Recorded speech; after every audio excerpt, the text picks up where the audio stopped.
Abdullah ibn Ömer, Ebu Said el-Huderi sahabe, Həsən və İsa ibn Ömer. Bunlar, bu şəxslər Qulibəti bi fəthil qeyn və lam, qələbət oxuyublar. Necə oxuyublar?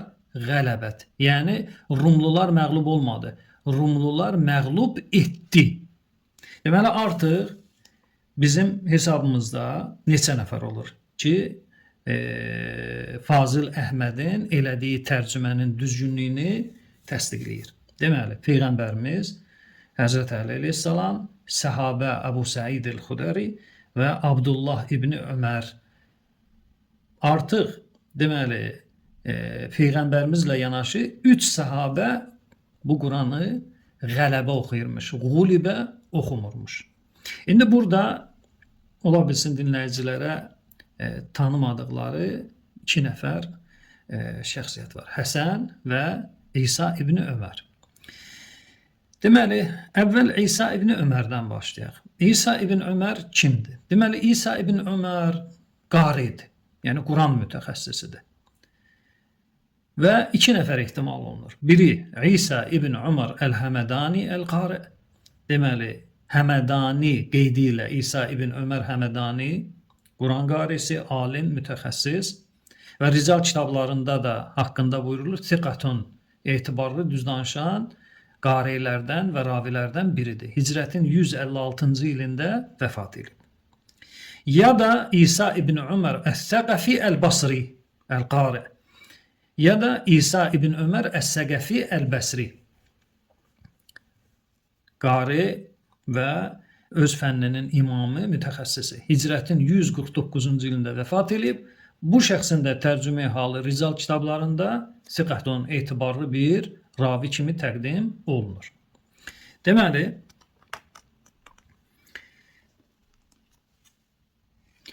İsa ibn Ömər Həmədani olsun, ya Səqəfi olsun, yaxın həmzaman olublar. İkisi də Rical kitablarında təsdiqini tapmış, etibarlı qari, Quran mütəxəssisidirlər və bu fənnin imamlarındandılar və hədisdə də gəldikdə siqatun mü'tabar hesab olunur əhl-i sünnə ricalına əsasən.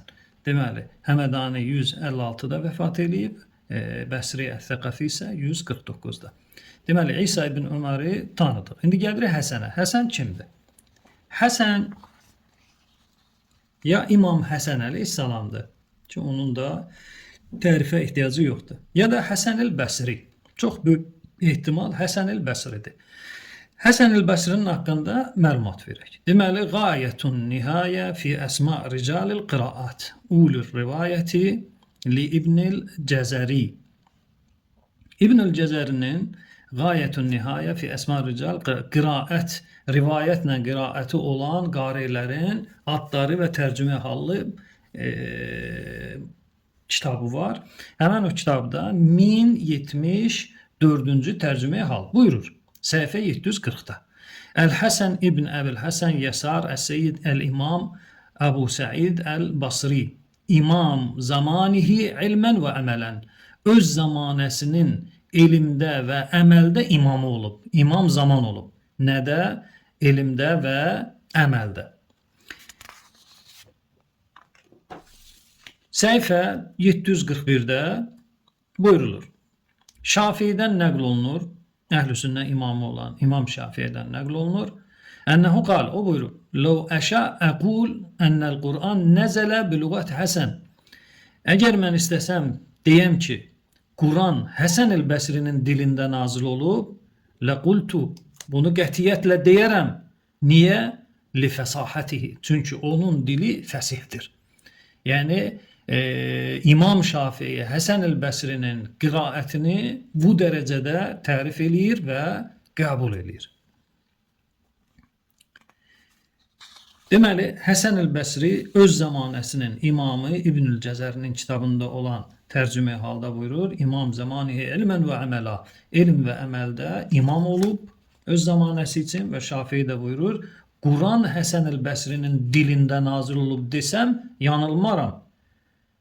Bu qədər bu şəxsin Şafiinin yanında etibarı və önəmi olur. Deməli, Həsən ya İmam Həsən olsun, ya da Həsən el-Bəsri olsun. İmam Həsəndirsə səhabədir, Həsən el-Bəsri isə tabiinlərdən biridir. Hicrətin 21-ci ilində doğulub, 110-cu ilində isə vəfat edib.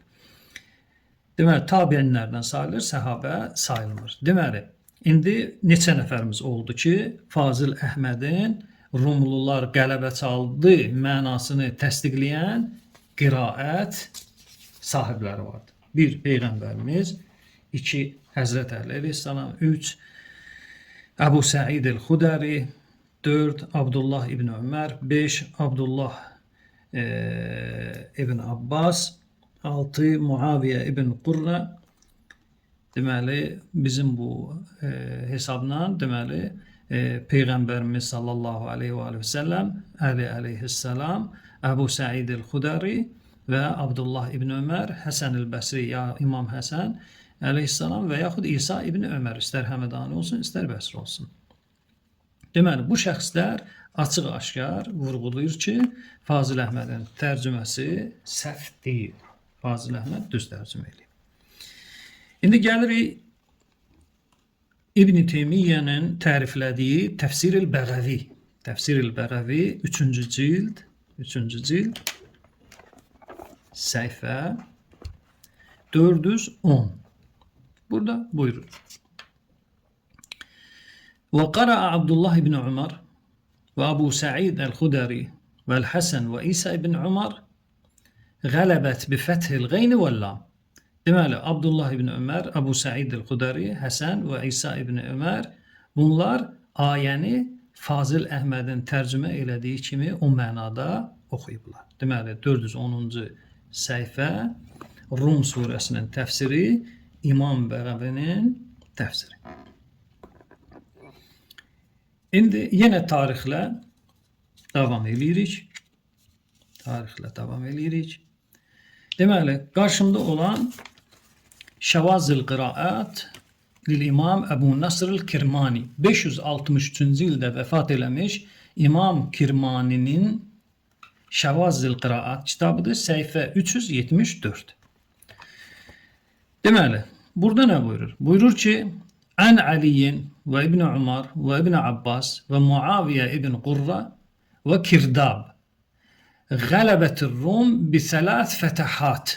Deməli, qayn fəthəylə, lam fəthəylə və ba fəthəylə qələbət ər-Rum. Yəni, Rumlular qələbə çaldı. Kim? Həzrət Əli əleyhissalam, Abdullah ibn Ömər, Abdullah ibn Abbas və Muaviyə ibn Qurra və Kirdab. Artıq burada say artdı. Deməli, Abdullah ibn Abbas və Kirdab əlavə olaraq bu cəmin içində öz yerin tapdı. Qeyd edirəm, İmam el-Kirmani 563-cü ildə vəfat eləyib və Kirdabın da əsl adı, tam adı, bu ləqəbi də onun. Hüseyn ibn Ali ibn Abdüssaməd Əbu Abdullah el-Basri el-Mulaqqab bi Kirdab. Kirdabın mənası burulğan deməkdir. Yəni, suda olan burulğana deyirlər Kirdab. Və yaxud suyun ortası. Belə bir mənalar verilir. Deməli, 560 hicrətin ilini keçirik, gəlirik 717-ci ildə vəfat eləmiş Əhməd ibn Əbu Bəkir ibn Umar el-Cibli. 717-ci ildə şəxs vəfat eləyib. Deməli, Əl-Bustan fi İ'rab Muşkilat el-Quran. Deməli, bu şəxs də dil, təfsir imamıdır və bu kitab Səudiyyə çapıdır. Deməli, Məlik Feysəl Şahın adına İslam Araşdırmalar Mərkəzinin buraxdığı kitabdır. Həmən bu kitabda, deməli, 3-cü cilddə, deməli, səhifə 29-da Rum surəsinin təfsiri və ona aid olan mövzular. Deməli, səhifə 28-də belə buyurur. Və qara Abdullah ibn Umar və Əbu Səid el-Xudəri və Həsən və İsa ibn Umar. Eyni Təfsir Bəğəvidə olan məlumatı bu da təsdiqləyir. Buyurur Abdullah ibn Ömər, Əbu Səid el-Xudəri, Həsən və İsa ibn Ömər Fəthil Ayn və Lam Qulibə oxumayıblar.